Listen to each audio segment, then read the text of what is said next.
परवेज़ इलाही साहब ये कहते हैं कि मेरे पास मुझे लोगों ने बताया कि कई इख्तियारात हैं, मैं इजलास को फर्दर डिले कर सकता हूँ जब तक हमारी बात ना मानी जाए। अब पाकिस्तान का आइन और कानून इस बात की इजाज़त देता है कि स्पीकर मौजूद हैं, सेहतयाब हैं, अपने दफ्तर में हैं और ये किसी और जगह पर इजलास करें। मेरी हमज़ा शहबाज शरीफ साहब से तो बात हुई है।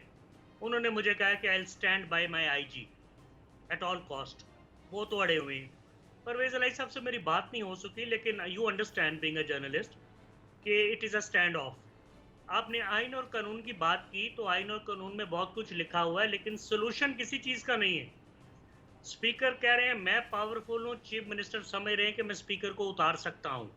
अब वो क्या हरबे हैं, कोर्ट जाएंगे या यहाँ कोई धींगा मुश्ती होगी, मुझे नहीं पता। बट दिस बजट, इसमें जो डिले हो रही है और जो पावर्स एक्सरसाइज कर रहे हैं परवेज़ इलाही, जिसको तस्लीम किया जा रहा है ना चाहते हुए भी, मुझे ये समझ आ रही है कि परवेज़ इलाही के पीछे भी कोई हाथ है जो पहले नहीं था। अब ये हाथ क्या हैं? ये इनविजिबल हाथ हैं, एक्टिव हो चुके हैं, क्योंकि यहाँ बहुत ख़तरनाक स्टैंड ऑफ भी है और ये दुश्मनी भी है शरीफ्स की परवेज़ इलाही वगैरह के साथ। परवेज़ इलाही अपसेट हैं कि अपने से 33 साल छोटे एक साहब से वो हार गए इलेक्शन, जिस तरह भी हारे। बहरहाल उसे वो चीफ मिनिस्टर भी कह रहे हैं। उनके घर में बहुत झगड़ा है समी साहब। I am privy to the situation, बहुत ज़्यादा झगड़ा है।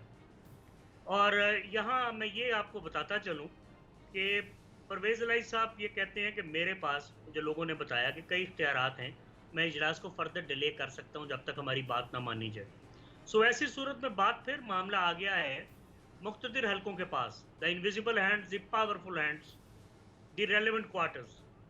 अब वो क्या फैसला करते हैं, अब वो क्या फैसला इनमें करवाते हैं।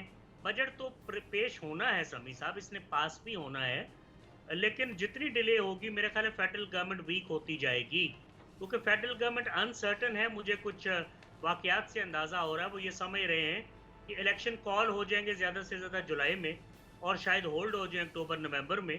शायद यही चीज़ नवाज शरीफ साहब भी चाहते हैं और मरियम भी चाहती हैं, क्योंकि 100% कंट्रोल तो उनका भी गवर्नमेंट पे नहीं है। शहबाज शरीफ साहब ने बहुत ज़्यादा कंट्रोल भी एक्सरसाइज किया हुआ है। सब्सक्राइब करें और बेल दबाएं ताकि कोई खबर रह न जाए।